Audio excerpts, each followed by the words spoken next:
तो इसीलिए आज का जो सब्जेक्ट है, how to overcome situations, how to be victorious upon situations, तो इसीलिए उसका आधार क्या है? तो सबसे पहले जो आधार है हमारा वो है, बाबा तो है ही है, लेकिन बाबा ने हम बच्चों को ज्ञानी तू योगी तू आत्मा बताया है। और इसीलिए ज्ञानी तू योगी तू आत्मा माना जो ज्ञान को प्रैक्टिकल एप्लीकेशन में ले आए, जो ज्ञान को यूज करना जानते हैं, ज्ञान का एक एक वर्जन्स जो है जिसने प्रैक्टिकल अप्लाई किया हुआ है, और जब इसको प्रैक्टिकल अप्लाई करते हैं तो हम उस सिचुएशन के ऊपर विजयी हो जाते हैं। दूसरी बात कि जैसे ज्ञान को यूज करने का तरीका है, क्योंकि ज्ञान खाली सुनने सुनाने के लिए नहीं है कि रोज हमने मुरली सुन लिया, रोज बाबा के महावाक्य सुन लिए, उसके लिए नहीं है। ज्ञान का मतलब ही है ज्ञान को यूज करना, और इसीलिए ज्ञान के विभिन्न शस्त्र दिए हैं बाबा ने हमें यूज करने के लिए। ज्ञान की तलवार भी दी है, तो ज्ञान की ढाल भी दी है, और ज्ञान की ढाल है ड्रामा। तो बाबा ने हम बच्चों को इतना सुंदर ये ढाल दिया है कि परिस्थितियां यज्ञ के आरंभ से आई है। ब्रह्मा बाबा के सामने परिस्थिति नहीं आई ऐसा नहीं था, ब्रह्मा बाबा के समय भी बहुत परिस्थितियां आई, लेकिन बाबा ने हमेशा ड्रामा के ज्ञान को अप्लाई किया, ज्ञान के विभिन्न पॉइंट्स को अप्लाई करके उसकी शक्ति से विजयी हो गए। जबकि हम सबके सामने तो बाबा एग्जाम्पल है, दादियां एग्जाम्पल है, परंतु बाबा के सामने तो कोई एग्जाम्पल नहीं था। फिर भी बाबा ने कैसे विजयी प्राप्त किया? और यज्ञ की स्थापना से शुरू से ही कितनी परिस्थिति आई, इतना बाबा रिस्पेक्टेबल सारे समाज के अंदर, लेकिन जो पिकेटिंग हुआ शुरू में, फिर यज्ञ को हैदराबाद से कराची ले आए, बोर्डिंग स्कूल खोला, और सेकेंड वर्ल्ड वॉर शुरू हो गया। उसके बाद हिंदुस्तान पाकिस्तान का पार्टीशन होने लगा। बाबा के पास सारे समाचार आते थे, लेकिन बाबा ने बच्चों को इतना प्रोटेक्टेड रखा, कराची में भी इतना प्रोटेक्टेड रखा कि बच्चों को ये मालूम नहीं पड़ने दिया 14 साल कि बाहर की दुनिया में क्या हो रहा है। सारा कुछ फेस किया बाबा ने, ओवरकम किया, घबराया नहीं, डर नहीं लगा कि अरे इतना बड़ा मैंने स्टार्ट किया है और कैसे उसको हम ये करेंगे, कुछ नहीं। बाबा यही यूज करते थे ड्रामा की पॉइंट को, नथिंग न्यू, कल्प पहले भी हुआ था, अभी हो रहा है, हम कल्प कल्प के विजयी है और होते रहेंगे। आज कई बार कई लोग हमें प्रश्न करते हैं, कभी जैसे दुनिया के अंदर पेंडेमिक चल रहा है,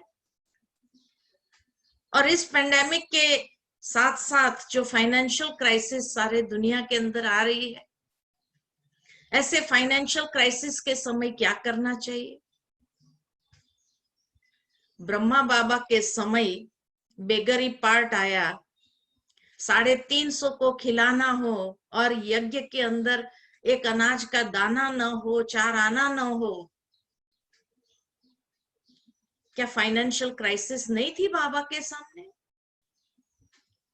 लेकिन फिर भी बाबा ने उस फाइनेंशियल क्राइसिस, और वो भी कोई 1 साल के लिए नहीं, 2 साल के लिए नहीं, कितने समय के लिए ये फाइनेंशियल क्राइसिस चली?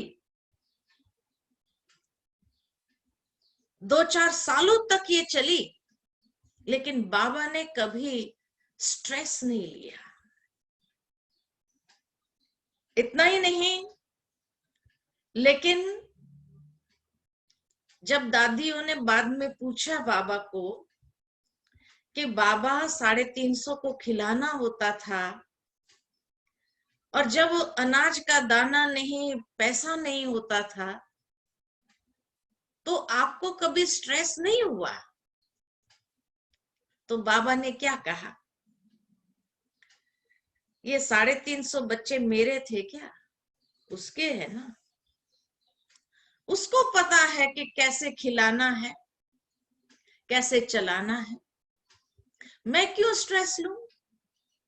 यज्ञ मेरा थोड़ी है, यज्ञ तो उसका है। दूसरी बात बाबा ने कहा कि बच्चे, सबसे पहले भोग किसको लगता है? शिव बाबा को भोग लगाते हैं ना। और जिस दिन शिव बाबा को भोग लगाने के लिए कुछ नहीं होगा, शिव बाबा को भूखा रखना पड़ेगा सबसे पहले, तो उसके बाद बच्चे रहेंगे। और भक्ति में भी ऐसा नहीं हुआ कि भगवान कभी भूखा रहा। कितना निश्चय! जरा भी उस निश्चय का फाउंडेशन बाबा का हिला नहीं।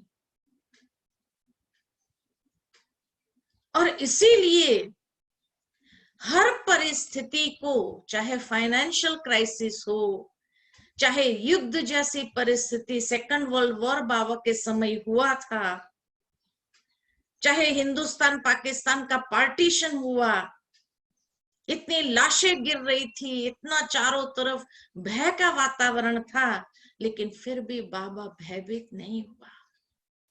हर बात का बाबा ने एग्जाम्पल हमारे सामने सेट किया। इसीलिए जिस तरीके से बाबा ने विजय प्राप्त किया हर परिस्थिति के ऊपर, ऐसे ही हम बच्चों को भी हर परिस्थिति में विजयी होना है। ये निश्चय अंदर हो सबसे पहली बात, क्योंकि माया आती है तो माया आती हमारा निश्चय के फाउंडेशन को हिलाने के लिए। और इसीलिए निश्चय अगर हिल गया, अरे क्या होगा, कैसे होगा, डर गए हम, तो कहा जाता जो डर गए वो मर गए। इसीलिए बाबा कहते हैं निर्भय रहना है। तुम किसके बच्चे हो ये निश्चय होना चाहिए, क्योंकि माया हमारे निश्चय के फाउंडेशन को अटैक करती है। और अगर फाउंडेशन ही हिल गया तो क्या होगा? सारी बिल्डिंग गिरना स्वाभाविक है। इसलिए फाउंडेशन हिलना नहीं चाहिए।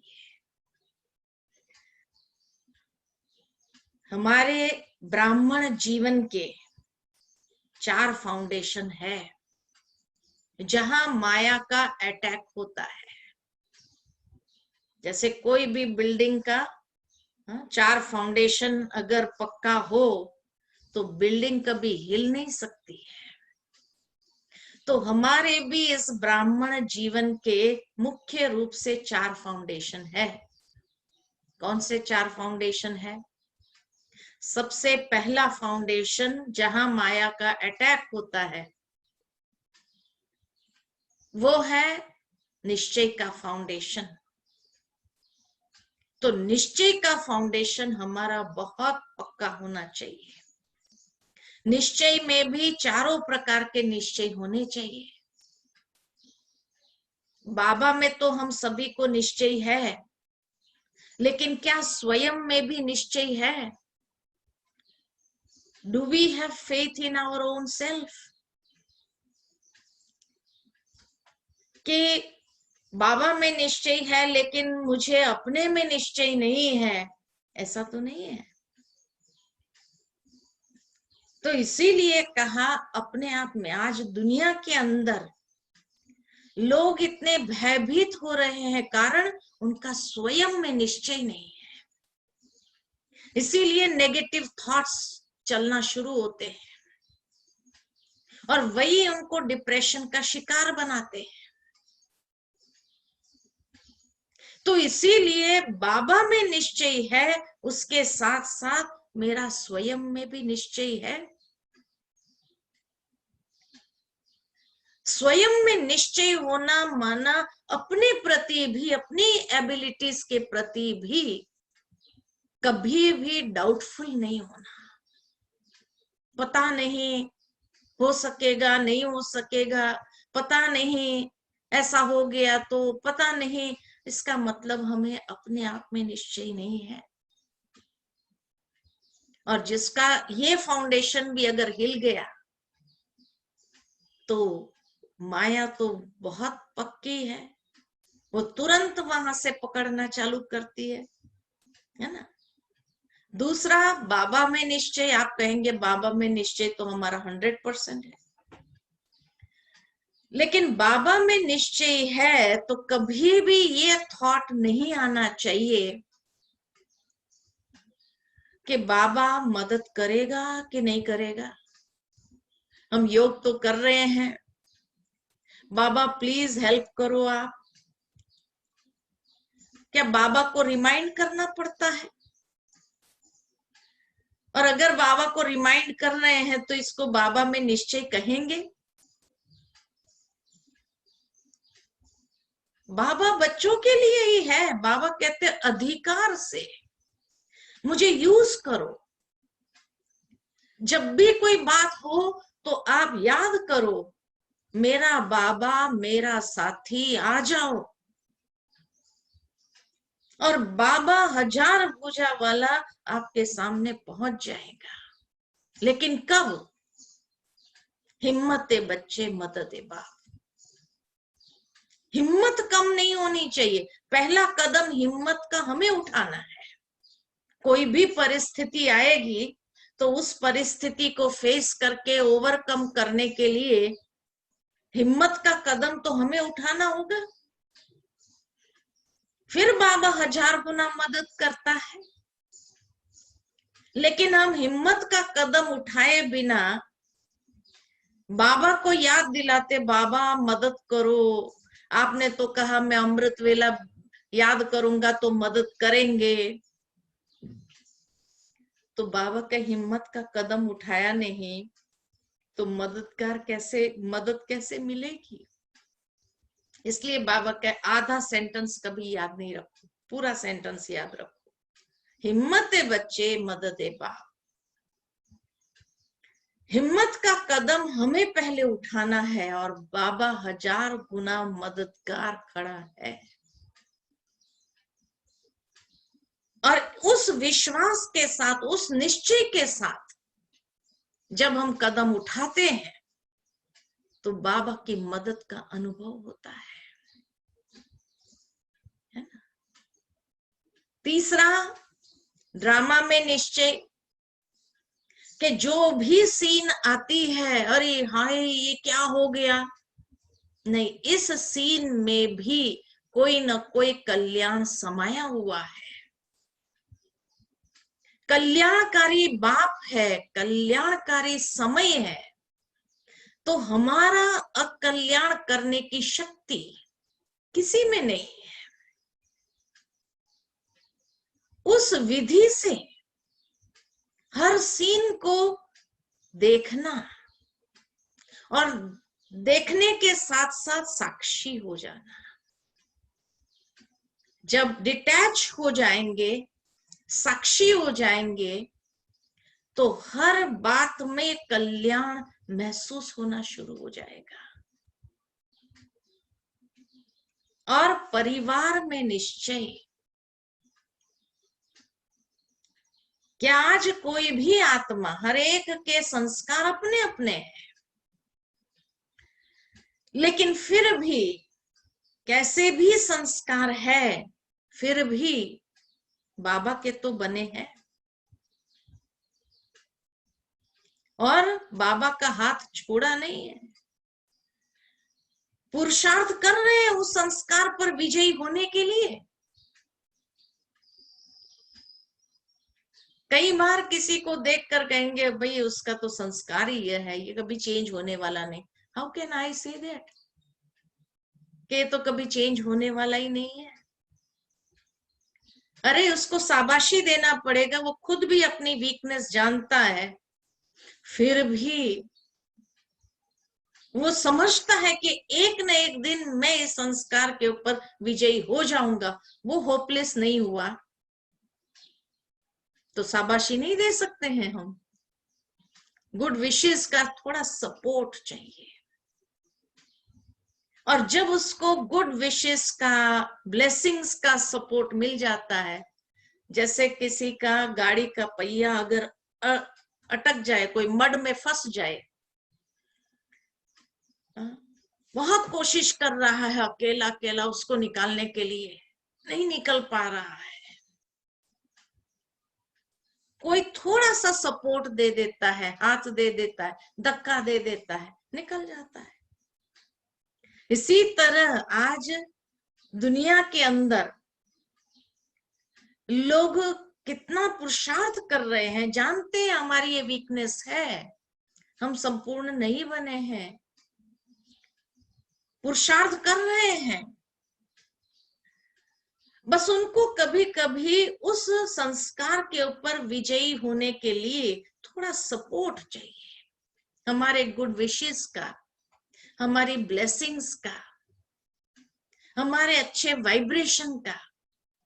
और वो सपोर्ट जब मिल जाता है तो वो बहुत सहजता से विजयी हो जाता है।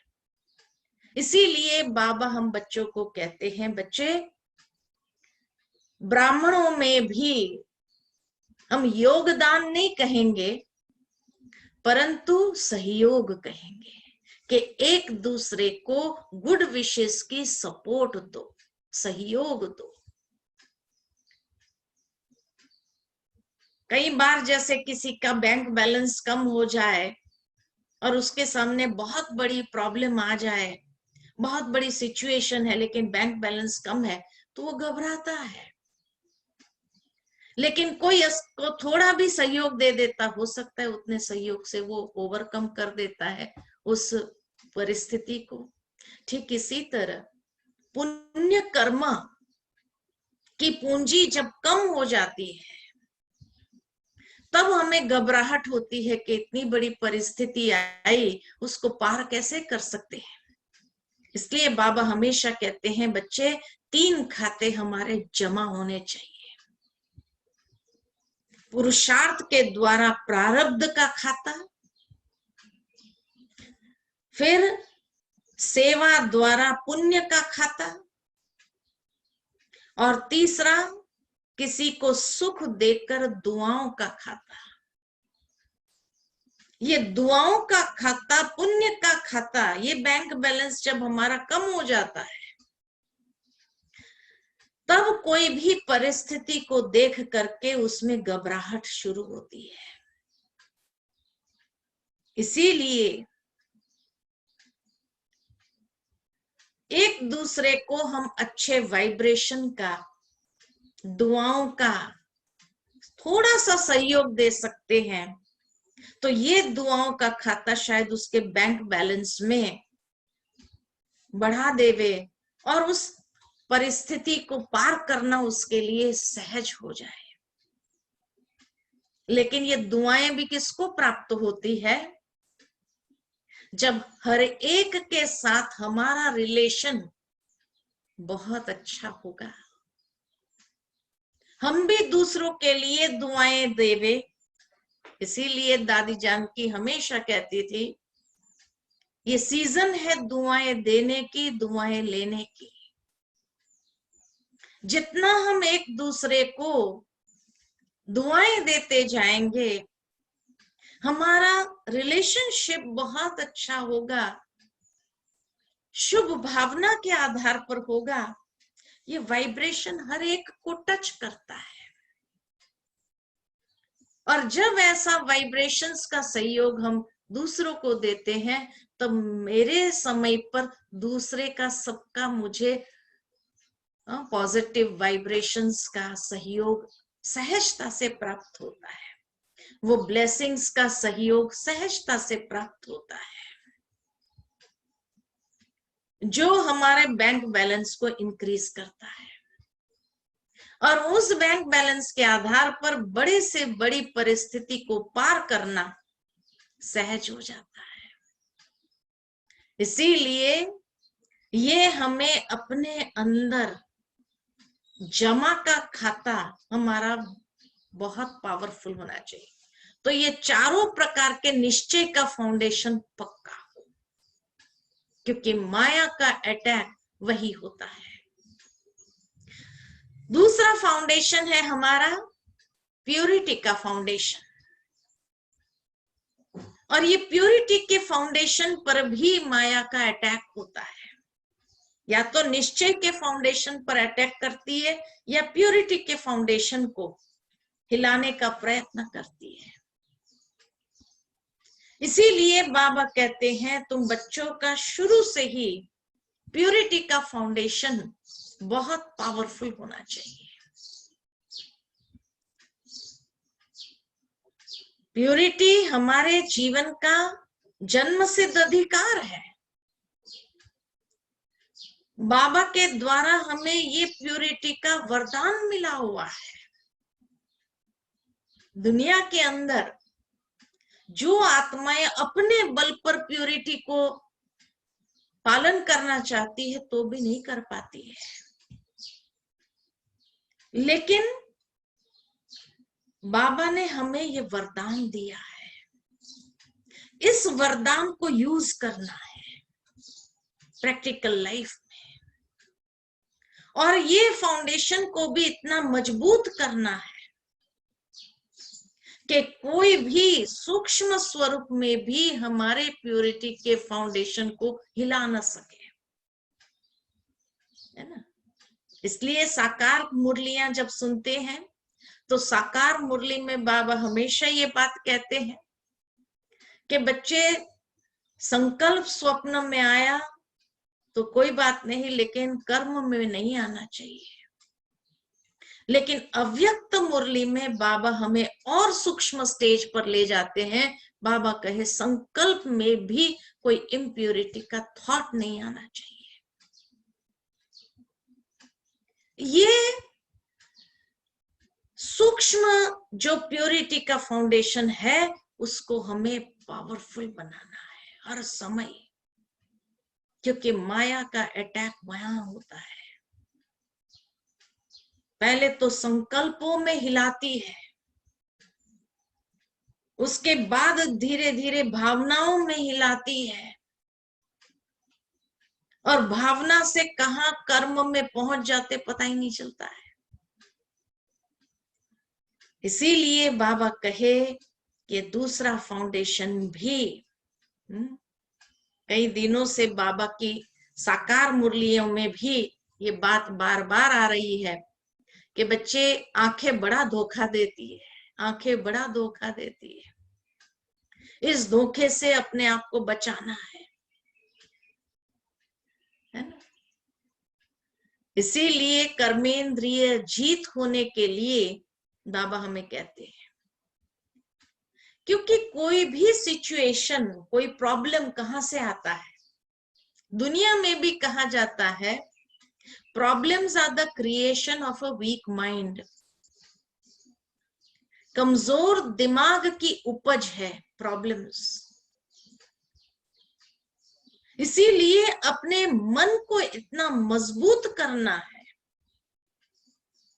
कि मेरे सामने मेरे अपने ही संकल्प, कमजोर संकल्प प्रॉब्लम्स को क्रिएट करके मेरे सामने वो लाए नहीं, है ना। इसीलिए ये प्योरिटी का फाउंडेशन बाबा ने शुरू से, नहीं तो देखो बाबा के सामने कई लोग आए, शुरू में भी यज्ञ की स्थापना हुई तो भी, कि बाबा आपका ज्ञान बहुत अच्छा है, सब कुछ अच्छा है, हम सब एक साथ में चल पड़ेंगे इस ज्ञान पर, बस ये प्यूरिटी की बात छोड़ दो आप। तो बाबा ने क्या कहा? बाबा ने कहा मैं थोड़ी कह रहा हूं प्यूरिटी के लिए, वो कह रहा है। पतित पावन जो आया ही वे पावन बनाने के लिए, जिसको बुलाया ही था पतितों को पावन बनाओ, तो प्यूरिटी को कैसे छोड़ दे? तो बाबा ने शुरू से उस बात के लिए कभी भी ढील नहीं छोड़ी, लूज नहीं हुए, और ही अव्यक्त मुरली में दिन प्रतिदिन और पक्के करते गए, बच्चों को हिम्मत भरते गए। और आज कितनी लाखों फैमिलीज, लाखों भाई बहने अपने आप से ये प्योरिटी की प्रतिज्ञा करके आगे बढ़ रहे हैं, और कितनी सिचुएशंस पर विजय प्राप्त कर लेते हैं, बड़े से बड़े सिचुएशन के ऊपर भी विजयी हो जाते हैं। अनुभव है ना। फिर तीसरा फाउंडेशन है जो हिलाने का प्रयत्न करती है माया, वो है ज्ञान योग का फाउंडेशन। माया क्या करती है? सुलाती है, कहती है सो जा, आज मुरली क्लास में नहीं गए तो कोई बात नहीं, सो जाओ। आज अमृत वेला नहीं हुआ तो कोई बात नहीं, कल कर लेंगे। तो माया सुलाने का प्रयत्न करती है ना। तो ज्ञान योग का फाउंडेशन लगातार कुछ दिनों तक अगर ज्ञान योग से हमारा कनेक्शन छूटा तो क्या होता है? फिर धीरे धीरे आलस, अलबेलेपन के रूप में माया घेर लेती है। तो ज्ञान योग का फाउंडेशन जिसका कमजोर हुआ, ज्ञान बल नहीं है, योग बल नहीं है, तो परिस्थिति के ऊपर विजय प्राप्त करना मुश्किल है। इसलिए ज्ञान और योग का फाउंडेशन, माया हमारा कनेक्शन लूज करने का प्रयत्न करती है अटैक करने से पहले। इसलिए बाबा कई बार कहते हैं बच्चे मुरली कभी मिस नहीं करो, अमृत वेला कभी मिस नहीं करो, क्योंकि ये ज्ञान योग का फाउंडेशन अगर लगातार थोड़े दिन भी कमजोर हुआ, उसके बाद देखो कैसी अवस्था हो जाती है, और छोटी छोटी बातों में भी कैसा मूड ऑफ हो जाता है, मूड स्विंग्स होने लगता है, कितना हमारे अंदर एक बेचैनी महसूस होने लगती है। और ज्ञान योग जब रेगुलर चल रहा होता है तो कितनी खुशी होती है। बाबा हमें खुशी भरते हैं, उमंग उत्साह भरते हैं, हिम्मत भरते हैं, ये महावाक्य के द्वारा। इसलिए बाबा कहते हैं ये एक एक रतन लाखों की वैल्यू के हैं, कि लाखों खर्च करने के बाद भी, लाखों खर्च करने के बाद भी ये प्राप्त नहीं हो सकता है। इसलिए ज्ञान योग में कभी लूज नहीं होना है, जैसे प्यूरिटी में कभी लूज नहीं होना है, ज्ञान योग में भी कभी लूज नहीं होना। क्योंकि ज्ञान योग में लूज हुए, प्यूरिटी में लूज हुए, निश्चय में लूज हो ही जाएंगे। और तीनों फाउंडेशन हमारे कमजोर हो गए, फिर क्या रहेगा? बिल्डिंग कोलैप्स होनी ही है, वो बिल्डिंग खड़ी रह नहीं सकती है। और चौथा फाउंडेशन है अनुभव का फाउंडेशन।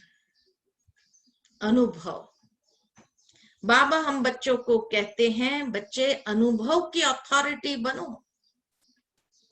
ज्ञान योग खाली सुनने सुनाने के लिए नहीं है, ज्ञान का प्रैक्टिकल एप्लीकेशन, और ज्ञान का प्रैक्टिकल एप्लीकेशन करते हुए उसको एक्सपीरियंस करो, अनुभव में लाओ।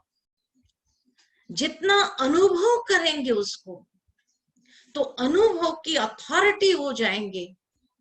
अनुभव वाले कभी फेल नहीं हो सकते लाइफ में। दुनिया में भी जो आत्माएं अनुभवी होती है वो डरती नहीं है। आई नो कैसे करना है, आई नो, और बहुत सहजता से आगे। लेकिन जिसके पास अनुभव नहीं तो वो डरता है, कैसे करेंगे, होगा नहीं होगा, होगा नहीं होगा। लेकिन अगर करेंगे नहीं तो अनुभव आएगा कहां से? इसीलिए बाबा कहते हैं, बाबा की एक एक पॉइंट को आप यूज करो। जीवन हमारी एक लेबोरेटरी है। जिस तरह कोई भी साइंस का स्टूडेंट होता है, तो जब उसको थियरी में नॉलेज दिया जाता है, थियरी के बाद उसको प्रैक्टिकल के लिए लेबोरेटरी में ले जाते हैं और प्रैक्टिकल डेमोन्स्ट्रेशन कराते हैं, डेमोन्स्ट्रेशन करते, और फिर उसको समझ में आता है। जैसे ही वो एक्सपेरिमेंट देखता है, उसको जिंदगी में कभी भूलता नहीं है ना। ठीक इसी तरह हमारी लाइफ एक लेबोरेटरी है। बाबा की हर पॉइंट को जीवन में अप्लाई करके देखो, एक्सपेरिमेंट करके देखो। एक्सपेरिमेंट करेंगे तो एक्सपीरियंस मिलेगा। बिना एक्सपेरिमेंट के एक्सपीरियंस नहीं मिलता है। कई बार कई लोग कहते हैं हमें तो एक्सपीरियंस ही नहीं है। एक्सपीरियंस कैसे मिले? एक्सपीरियंस प्राप्त करने के लिए, अनुभव प्राप्त करने के लिए एक्सपेरिमेंट करना बहुत जरूरी है। एक्सपेरिमेंट करते ही नहीं तो एक्सपीरियंस कहां से मिलेगा? इसलिए जो कहते हैं हमें अनुभव नहीं होता है, उसका मतलब ये हुआ ये प्रैक्टिकल एक्सपेरिमेंट ही नहीं कर रहे हैं। खाली ज्ञान सुनने सुनाने के लिए है, बाकी जीवन में उसको अप्लाई नहीं कर रहे हैं, यूज नहीं कर रहे हैं, उसको एक्सपेरिमेंट्स नहीं कर रहे हैं। जो एक्सपेरिमेंट करता हो उसको एक्सपीरियंस ना हो, ये हो ही नहीं सकता है। तो अनुभव का फाउंडेशन जिसके पास पक्का होगा, क्योंकि बाबा कहते हैं अंतिम समय आत्माएं आपके पास आएगी, आप अपने अनुभव से हमको कुछ अच्छी बात सुना दो, दैट कैन बी हेल्पफुल, या इस सिचुएशन पर हम कैसे विजयी हो सकते हैं, आप अपने एक्सपीरियंस से हमको बताओ। और उस समय अगर हमने उसको कह दिया हमें तो कोई एक्सपीरियंस नहीं है, तो वो बेचारा कितना आशा लेकर आता है, उम्मीद के साथ आता है कि ये इतना समय से भगवान का ज्ञान सुन रहा है, उसके पास तो कितना एक्सपीरियंस होगा, और हमने उसको कह दिया हमारे पास इस बात का तो कोई एक्सपीरियंस नहीं है, तो क्या कहते हैं, ना उम्मीद हो जाएगा, दिल शिकस्त हो जाएगा। इसीलिए बाबा कहे, बाबा ने हर बात का ज्ञान दिया है और उस ज्ञान को अप्लाई करते हुए, एक्सपेरिमेंट करते हुए अपने कर्म में एक्सपीरियंस को बढ़ाओ।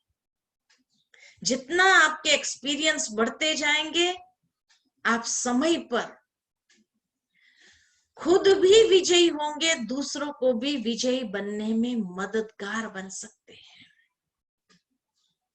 इसीलिए ये एक्सपीरियंस बढ़ाना बहुत जरूरी है, ये फाउंडेशन को पक्का करना बहुत आवश्यक है। तो ये 4 फाउंडेशन है, निश्चय का फाउंडेशन, प्योरिटी का फाउंडेशन, ज्ञान योग का फाउंडेशन और अनुभव का फाउंडेशन, ये चारों फाउंडेशन पर माया अटैक करती है, समझ लेना। इसीलिए ये चारों फाउंडेशन हमारे बहुत पक्के हो, माया कहीं पर भी ये चारों में से किसी पर अटैक ना कर सके। फिर देखो, फिर आप हर परिस्थिति पर विजयी सहज हो जाएंगे। तो बाबा ने जो इतना ज्ञान के खजाने दिए हैं, उस खजाने को यूज करते जाओ, सबसे पहली बात। दूसरी बात, ये ज्ञान योग का फाउंडेशन कहो या जो ज्ञान की बातें हमें मिली है, अनुभव में क्यों नहीं आ पाती है? क्योंकि फुल स्टॉप लगाने के बजाय क्वेश्चन मार्क बहुत ज्यादा खड़े कर देते हैं। क्यों हुआ, क्या हुआ, डिग करना चालू करते हैं।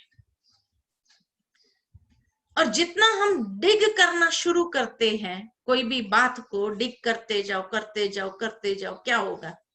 We are wasting our time. Time waste कर रहे हैं, एनर्जी वेस्ट कर रहे हैं, और मिलेगा क्या? क्यों हुआ, क्या हुआ, कैसे हुआ? अरे जैसे भी हुआ, फुल स्टॉप लगाओ, आगे बढ़ो। अगर फुल स्टॉप नहीं लगा सकते हैं, क्वेश्चंस क्वेश्चंस क्वेश्चन, हम अपने टाइम एनर्जी को वेस्ट कर रहे हैं, और वो वेस्ट करने के बाद मिलेगा कुछ नहीं। कभी कभी ये क्यों क्या कोई क्वेश्चंस हमें ऐसे जंगल में ले जाते हैं, हाईवे छोड़ देते हैं, और हाईवे छोड़ करके जंगल में जाएंगे तो वहां तो उबड़ खाबड़ रास्ता ही ठीक नहीं होता है। जंगल में चले गए तो, है ना। आज के दुनिया में हाईवेज बहुत अच्छे बने हुए हैं, तो बाबा का भी ज्ञान योग का ये हाईवे बहुत अच्छा है। इसीलिए बाबा कहे हर बात में फुल स्टॉप लगाना सीख लो। जिसने फुल स्टॉप लगाना सीख लिया, वो हर बात में विजयी हो जाता है। क्यों क्या के जंगल में नहीं जाओ। क्यों हुआ, क्या हुआ, कैसे हुआ, कहाँ हुआ, कब हुआ, क्या करना इतनी इंफॉर्मेशन लेकर के? हाँ, ये जरूर है, इंफॉर्मेशन का युग है, लेकिन फालतू इंफॉर्मेशन लेने की जरूरत नहीं है हमें। उसमें अपना टाइम वेस्ट करने की आवश्यकता नहीं है। इसीलिए जितना हो सके फुल स्टॉप लगाओ, आगे बढ़ो। फुल स्टॉप लगाओ, आगे बढ़ो। फुल स्टॉप लगाना आसान है। कई बार कई लोग कहते हैं फिजिकली फुल स्टॉप लगाना तो इजी है, लेकिन यहां फुल स्टॉप लगता नहीं है। यहां फुल स्टॉप कैसे लगाया जाए? कोई बिंदी तो है नहीं, उठाई और यहां लगा दी और फुल स्टॉप लग गया थॉट्स को। What is the practical method what is the practical method के जिससे हम अपने जीवन के अंदर बहुत सहजता से फुल स्टॉप लगा सके? फुल स्टॉप लगाना माना बात को परिवर्तन कर देना और कल्याण की दृष्टि को डेवलप करना। हर बात, जो भी प्रॉब्लम भी अगर आती है, तो हर प्रॉब्लम की दो साइड होती है ना। जब हम बुरी साइड को देखते हैं तो नेगेटिव थॉट्स बहुत फास्ट जनरेट होता है, लेकिन जब हम पॉजिटिव एस्पेक्ट को देखना शुरू करते हैं तो फुल स्टॉप लग जाता है। तो इसीलिए जैसे हर कॉइन की दो साइड होती है, इसी तरह हर बात, हर परिस्थिति की भी दो साइड होती है। लेकिन अक्सर हमारा ध्यान नेगेटिव साइड पर ज्यादा जाता है, और जब नेगेटिव साइड पर जाता है तो यहाँ फुल स्टॉप नहीं लग सकता है, तो बहुत मुश्किल है। और इतने वेस्ट थॉट्स जनरेट होंगे, इतने नेगेटिव थॉट्स जनरेट होंगे, बहुत मुश्किल होगा। लेकिन जब ऐसी बात हो तो इसका मतलब ये संकेत है, सी the other side of the coin, दूसरी साइड को देखो। और इसीलिए बाबा कहते दूसरी साइड क्या है, हर बात में कल्याण है, कल्याणकारी बाप है, कल्याणकारी समय है। हमारा अकल्याण कोई कर सके ये किसी की ताकत नहीं है, फुल स्टॉप। कल्याण की साइड को देखना चालू करो, सी the other side of the situation, कि ये परिस्थिति आई है, ये परिस्थिति हमें क्या देने आई है। बच्चों को भी हम एडवाइस करते हैं घरों में, बच्चों को क्या कहते हैं, बच्चे अगर एग्जाम से डरने लगे तो हम क्या कहते हैं, बच्चे एग्जाम तो आएगा ना, तभी तो तुम आगे क्लास में जाएगा, बिना एग्जाम के आगे क्लास में कैसे जा सकता है। ठीक इसी तरह लाइफ में भी जो परीक्षाएं आती है, वो परीक्षा का क्वेश्चन सोचने के बजाय परीक्षा को देना शुरू करो, फुल स्टॉप लगाते जाओ। और हमारी परीक्षा इतनी इजी है, फुल स्टॉप लगाओ पास हो जाओ, फुल स्टॉप लगाओ पास हो जाओ, इसके जैसे इजी एग्जाम कोई है हमारी। लेकिन हम क्या करते हैं, फुल स्टॉप लगाकर पास होने के बजाय क्वेश्चन मार्क लगाना चाहते, टेढ़ा रास्ता, जो बाबा हमेशा कहते क्वेश्चन मार्क माना टेढ़ा रास्ता। अब टेढ़ा रास्ता लेंगे तो जंगल में नहीं पहुंचेंगे तो कहाँ पहुंचेंगे, वेस्ट थॉट्स के, नेगेटिव थॉट्स के जंगल में ही पहुंचेंगे। इसीलिए बाबा कहते हैं कल्याण को देखो, हर परिस्थिति आपको आगे बढ़ाने आई है, कुछ अनुभव देने आई है। तो जब देने आई है तो लेना चालू करो, कि ये परिस्थिति अगर लाइफ में आई है तो ये परिस्थिति मुझे क्या देना चाहती है, एक एक्सपीरियंस देना चाहती है, एक वैल्यूएबल लेसन देना चाहती है, जो हमारी सुषुप्त शक्तियां हैं उसको जागृत करना चाहती है। हमारे पास इमेंस पोटेंशियल है आत्मा के अंदर, इतनी शक्ति है। परिस्थिति आएगी तभी तो वो शक्ति बाहर आएगी, नहीं तो वो शक्ति अंदर डोरमेंट एकदम साइलेंट रहती है। तो ये परिस्थिति के माध्यम से हम उस शक्ति को बाहर निकालते हैं। इसीलिए जीवन के अंदर कभी भी कोई परिस्थिति आए तो वो परिस्थिति में हलचल में आने के बजाय, क्यों क्या के क्वेश्चंस में जाने के बजाय, ये परिस्थिति आई है मुझे कुछ देने के लिए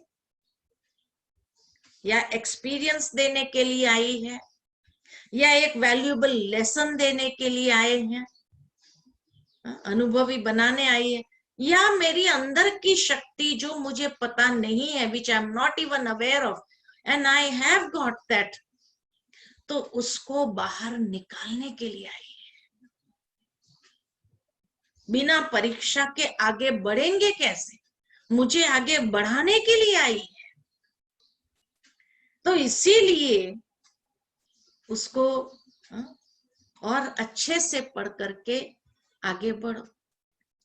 कई बार कई लोग क्या कहते हैं, पता नहीं कोई चीज बार बार मेरे साथ में, मेरे साथ ही क्यों होता है, बार बार मेरे साथ ही क्यों होता है, क्योंकि आप वो लेसन लर्न नहीं कर रहे हैं। जैसे कोई बच्चा अगर कोई लेसन लर्न नहीं करता है तो उसको बार बार वही पढ़ाना पड़ता है ना, अलग अलग एग्जाम्पल दे करके उसको पढ़ाना पड़ता है, समझाना, फिर भी नहीं समझता है तो कई तरीके से उसको समझाना पड़ता है। ठीक इसी तरह कोई भी परिस्थिति अगर मेरे सामने बार बार आ रही है तो उसका मतलब मैं उस लेसन को अच्छी तरह से लर्न नहीं कर रही हूं। और ड्रामा और बाबा जानता है कि आगे इससे कठिन पेपर आएगा,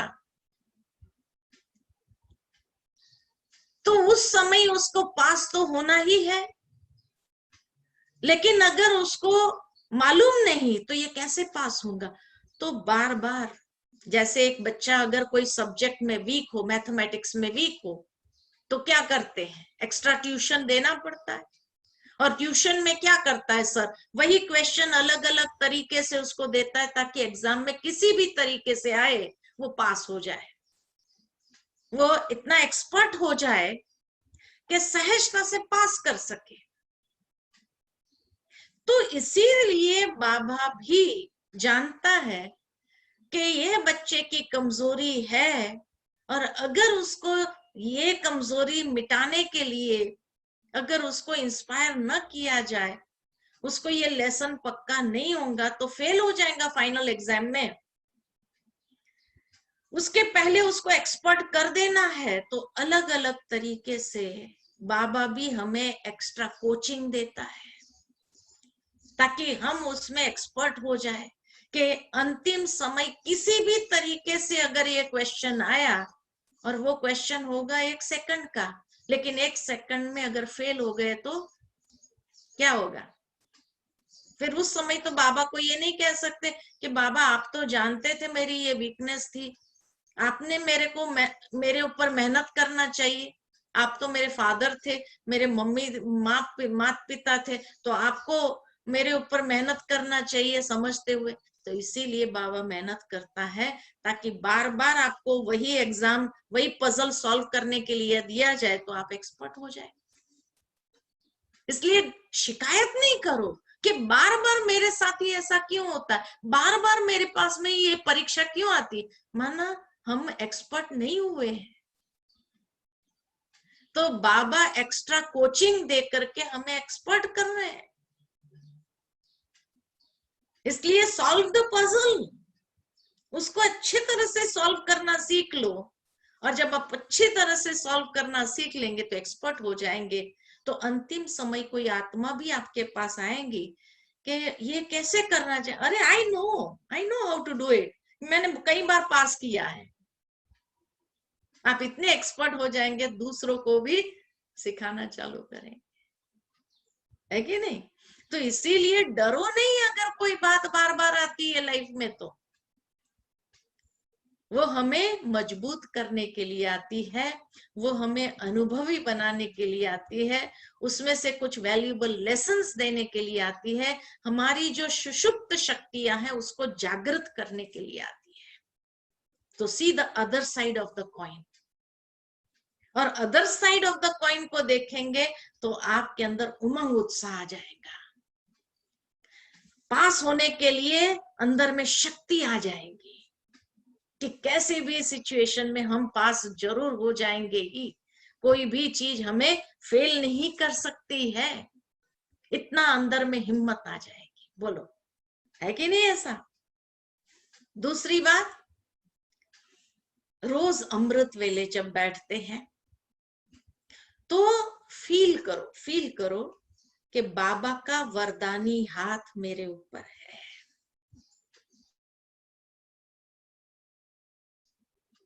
बाबा का वरदानों से हाथ मेरे ऊपर है, बाबा मेरे अंदर सारी शक्तियों को भर रहे हैं, ये फील करो अमृत वेला। जब फील करेंगे कि बाबा का वरदानी हाथ मेरे ऊपर है, बाबा मेरे मस्तक पर विजय का तिलक लगा रहे हैं, विजयी भव का वरदान दे रहे हैं, तो देखो आप दिन भर में कोई भी परिस्थिति आएंगी और आप स्मृति स्वरूप हो जाओ कि आज बाबा ने मुझे विजय का वरदान दिया हुआ है, बस तो आप सहजता से विजयी हो जाएंगे। बाहर के स्वरूप को नहीं देखो, बाहर का स्वरूप कभी कभी ऐसा लगेगा ये फेल हो गया, देखा ये असफल हो गया, लेकिन उस असफलता में भी जो सफलता समाई हुई है उसको देखो। बाहर का स्वरूप असफलता का अगर महसूस भी होता है, लेकिन हमेशा के लिए जैसे विजयी हो गए, है कि नहीं? साथ ही साथ जैसे बाबा ने ज्ञान का खजाना हमको भरपूर दिया है, ऐसे बाबा ने शक्तियों का खजाना भी दिया है। अष्ट शक्तियों का वर्णन हम करते हैं, लेकिन शुरू दिन से लेकर बाबा के बने तो वो शुरू दिन से लेकर के बाबा ने हम बच्चों को शक्ति स्वरूप मास्टर सर्वशक्तिमान ये वरदान दिया हुआ है। तो समय पर शक्तियों को भी यूज करो, जैसे ज्ञान को यूज करना है, शक्तियों को भी यूज करना है। और ये समझ होनी चाहिए कि किस समय कौन सी शक्ति का प्रयोग करना है। इसीलिए बाबा कहते हैं जहां सहन करना है वहां सामना नहीं करना है, जहां समाना है वहां विस्तार नहीं करना है, सार स्वरूप बनना है वहां विस्तार नहीं करना है। जिसको शक्तियों को सही समय पर सही शक्ति को यूज करना आ गया वो विजयी आत्मा है। उसके सामने कोई भी परिस्थिति उसको हरा नहीं सकती है, वो हर परिस्थिति में विजयी निश्चित है। वहां तक बाबा ने कहा है जो ये 8 शक्तियां स्वरूप अष्ट शक्ति स्वरूप बन जाते, देवियों के अष्टभुजाधारी दिखाया है, जो ये अष्ट शक्ति स्वरूप बन जाते हैं और सही समय पर ये सही शक्ति को यूज करते हैं, वो अष्ट रत्न में आ सकते हैं। इतना बाबा ने गारंटी लिया हुआ है। तो जिस तरह ज्ञान का खजाना इतना भरपूर हमें मिला है, शक्तियों का खजाना भी बाबा ने दिया है, लेकिन सिर्फ समझ ये होनी चाहिए कौन सी शक्ति कब यूज करना है, और राइट समय पर राइट शक्ति को यूज करके पार हो जाना है। जहां सहन शक्ति को यूज करना है वहां सहन शक्ति को यूज करो। जैसे बीच में मम्मा की मुरली आई थी, बाबा की मुरली आई थी, अव्यक्त मुरली, कि जिसमें बाबा ने एडवांस पार्टी को वतन में बुलाया था, मम्मा को बुलाया था, भाऊ को बुलाया था, दीदी को बुलाया था, मनमोहिनी दीदी को, और बाबा ने कहा आप बच्चों को अपने जीवन के अनुभव से कुछ खजाना दे दो। उस समय मम्मा ने क्या खजाना दिया था? मम्मा ने यही कहा कि मेरे जीवन के सफलता का रहस्य है, रहस्य बताया कि मैं अपनी लाइफ में सफल कैसे हुई हर बात में। तो मम्मा ने बताया मेरे जीवन की सफलता का रहस्य सहन शक्ति और समाने की शक्ति है। और प्रैक्टिकल लाइफ में मम्मा ने बहुत कुछ सहन किया है, बहुत सहन किया है, तभी तो नंबर 1 चली गई है ना। बहुत सहन किया। मम्मा जब आई थी बाबा के पास 14 साल के थे, और उस समय यज्ञ के अंदर कई बड़ी बड़ी दादियां थी, एज में भी ज्यादा थी।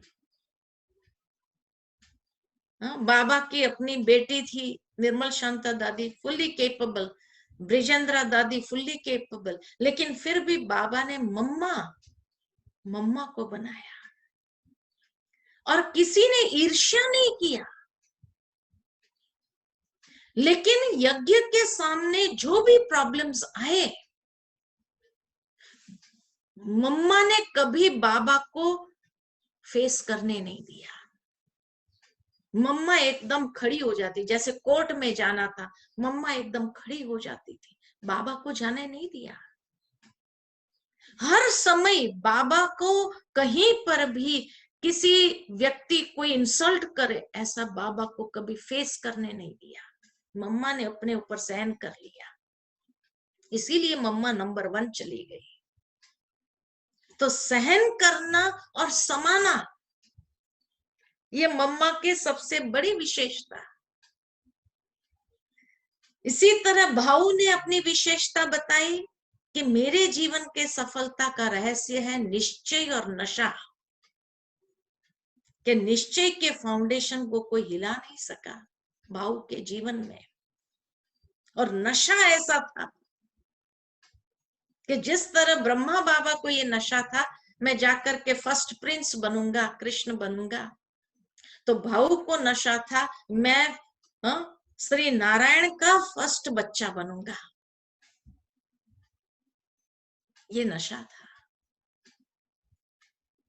और फिर दीदी, कल दीदी का दिन है 28 जुलाई, मनमोहिनी दीदी का स्मृति दिन है। तो दीदी ने अपने जीवन का सफलता का रहस्य क्या बताया? दीदी ने हमेशा बाबा के साथ सभी संबंध जोड़े थे, सर्व संबंध बाबा के साथ थे। और इसीलिए कहा कि मैं बाबा को जब पिता के रूप में देखती हूं तो अपना हाथ बाबा के हाथ में दे देती हूं और बाबा मुझे चलाता है। लेकिन कभी मैं बाबा को बच्चे रूप में देखती हूं तो बाबा की अंगुली पकड़ लेती हूं।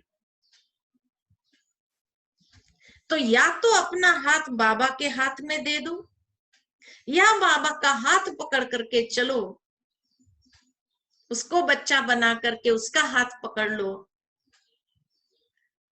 दोनों ही रूप से सफल हो जाएंगे, क्योंकि बाबा आपको डेविएट होने नहीं देगा, इधर उधर जाने नहीं देगा। बाबा आपको सही तरीके से ले चलेगा। ये दीदी के जीवन के सफलता का रहस्य है।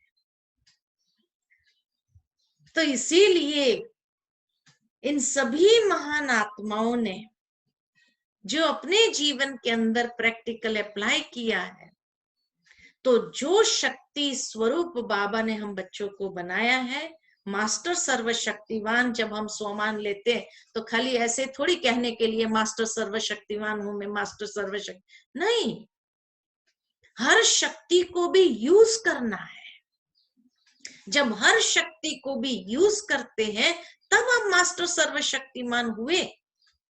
अगर शक्ति को यूज नहीं करेंगे तो कैसे विजयी होंगे, है ना?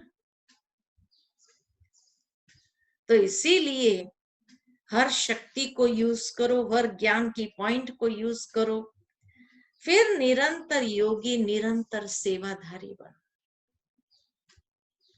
एक मुरली में बाबा ने कहा था, योग लगाने वाले योगी नहीं बनो, योगी जीवन वाले योगी बनो।